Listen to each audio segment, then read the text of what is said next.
안녕하세요, 여러분. 오늘 저희가 캐나다에서 있었던 좀 주목할 만한 사건들, 관련 뉴스 기사나 영상들을 좀 모아봤습니다. 네, 안녕하세요. 이게 보니까 공중보건 문제부터 시작해서 도시 안전, 또 예상치 못한 사고까지 정말 다양하더라고요. 맞아요. 온타리오랑 엘버타에서 홍역이 심각하게 확산되는 상황이라 그 배경, 또 밴쿠버 축제에서 안타까운 사고가 있었잖아요. 그 이후의 안전 대책을 어떻게 다시 보고 있는지, 그리고 이건 좀 황당한데 온타리오 고속도로에 소떼가 나타나서 마비됐던 소동까지. 네, 정말 다채롭죠. 이런 이야기들을 통해서 지금 캐나다 사회의 모습도 좀 보고 또 우리가 생각해 볼 만한 질문들도 던져보려고 합니다. 시작하기 전에요. 오늘 이야기, 특히 홍역 관련해서 중요한 영어 표현 두 가지 먼저 짚고 갈게요.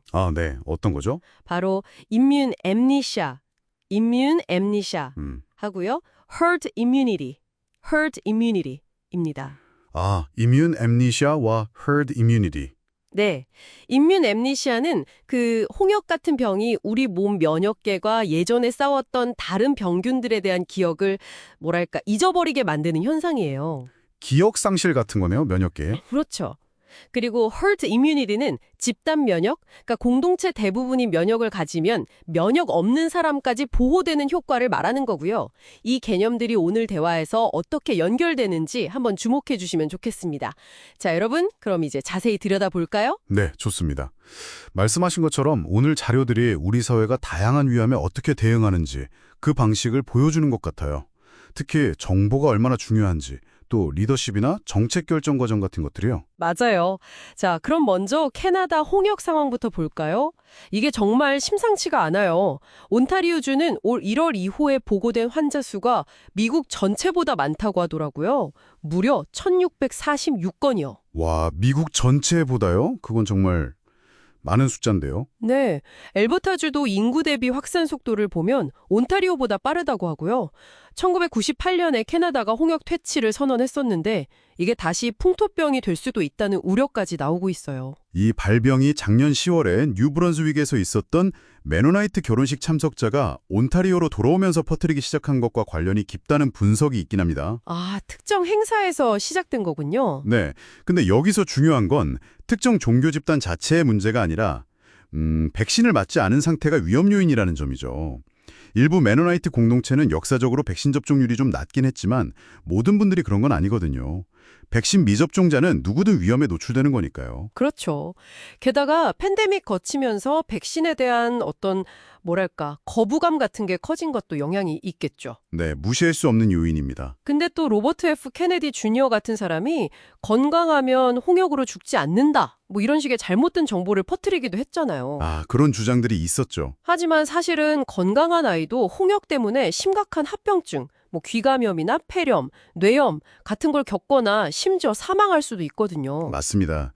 그리고 아까 말씀하신 이뮨 엠네시아, 이게 정말 무서운 건데요. 네, 면역 기억 상실이요. 네, 홍역 바이러스가 뇌에 숨어 있다가 몇 년 뒤에 치명적인 아급성 경화성 전뇌염 같은 걸 일으키기도 하고 또 다른 감염병에 취약하게 만들 수도 있다는 거죠. 와, 그 정도인가요?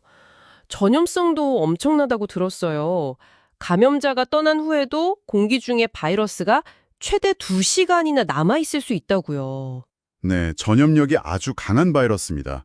그래서 herd immunity, 즉 집단 면역이 중요한 건데 이게 지금 잘 안 되고 있는 거죠. 온타리오랑 엘버타 대응 방식도 좀 차이가 있다면서요? 네, 그런 지적이 있어요. 온타리오는 주 정부 차원에서 좀 적극적인 브리핑이나 소통이 부족하다는 비판이 있고요. 최고 의료 책임자인 키어누 무어 박사는 대부분 안전하다, 공포를 조장하고 싶지 않다 이런 입장이지만 학교 접종 의무와 관련해서 종교적, 철학적 면제 조항을 폐지하자는 요구에는 또 개인의 자율성을 존중해야 한다며 반대하고 있거든요.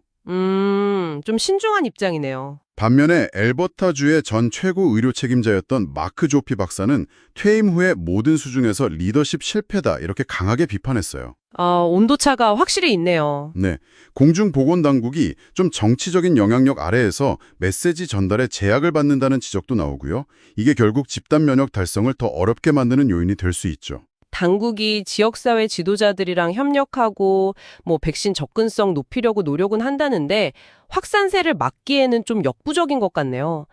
특히 6개월 미만 아기들 둔 부모님들은 걱정이 정말 크시겠어요. 그렇죠. 어린 애기들은 아직 백신을 맞을 수가 없으니까요. 자, 이렇게 공중보건 시스템의 위기를 봤는데 이번에는 좀 다른 종류의 위기, 도시 안전 시스템이 예기치 못한 비극 앞에서 어떻게 작동했는지 밴쿠버 사례로 넘어가 볼까요? 네, 지난달 밴쿠버 라프라프 필리핀 거리 축제에서 정말 안타까운 사고가 있었죠. 차량 한 대가 군중 속으로 돌진해서 11명이 사망하고 많은 분들이 다쳤습니다. 네, 너무 끔찍한 사고였어요. 최근에 밴쿠버시하고 경찰이 예비 안전검토 결과를 발표했는데요. 켄신 밴쿠버 시장이 사전 검토나 현장 점검, 응급구조대 협력 같은 필요한 조치는 취했지만 그것만으로는 충분하지 않았다고 인정을 했습니다. 결국 부족했다는 거네요. 그렇죠. 이번 사건을 계기로 위험평가 방식이나 공공안전 확보 방안을 다시 생각해야 한다는 입장입니다. 특히 그 행사가 가족 친화적, 패밀리 프렌들리 행사로 분류돼서 고위험 행사로 간주되지 않았고 그래서 좀 더 강력한 바리케이드 설치 같은 건 고려되지 않았었다고 해요. 아, 위험도 평가 자체에 좀 문제가 있었을 수도 있겠군요. 네, 그런 부분들을 재검토하겠다는 거죠. 당국은 모든 개인의 의도를 예측할 수는 없지만 안전을 최대한 높이기 위한 조치를 취하겠다고 밝혔습니다. 어떤 조치들이 있나요? 이미 라프라프 사건 이전에 주문했던 건데 700파운드, 그러니까 한 300kg 넘는 충격을 견딜 수 있는 강철 바리케이드 16개가 도착했대요. 이걸 앞으로 있을 행사, 예를 들면 피파 월드컵 같은 데 사용할 예정이라고 합니다. 아, 좀 더 강력한 물리적 방어 수단을 확보하는 거군요. 네. 그리고 또 행사 주최 측이 경찰 지원을 요청하면 설령 그게 고위험 행사가 아니더라도 시 예산으로 경찰력을 배치하거나 순찰을 강화하기로 했다고 합니다. 비용은 시에서 부담하고요. 네, 그렇습니다. 아무래도 시민들 불안감을 좀 덜고 안전 시스템을 보완하려는 움직임으로 보입니다. 네, 필요한 조치들로 보이네요. 자, 지금까지는 좀 시스템적인 위기나 비극적인 사건들을 다뤘는데 마지막은 약간 결이 다른 소식입니다. 어떻게 보면 좀 황당하기도 하고요. 온타리오 고속도로에서 벌어진 소떼 소동입니다. 아, 네. 이거 저도 봤는데 정말 영화 같은 장면이었죠. 여름 첫 연휴를 앞둔 금요일 오후였는데 토론토랑 북부 카티지 컨트리라고 불리는 휴양지를 잇는 400번 고속도로 있잖아요. 네, 엄청 막히는 도로죠. 특히 연휴 때는. 그렇죠. 근데 거기에 소 6마리가 나타나서 도로가 완전히 마비됐던 거예요. 네, 소들이요? 어떻게 고속도로에. 경찰 발표를 보니까 밤사이에 천둥번개를 동반한 폭풍이 쳤는데 그때 놀란 소들이 축사를 탈출해서 고속도로까지 나온 거랍니다. 아, 폭풍 때문에? 네.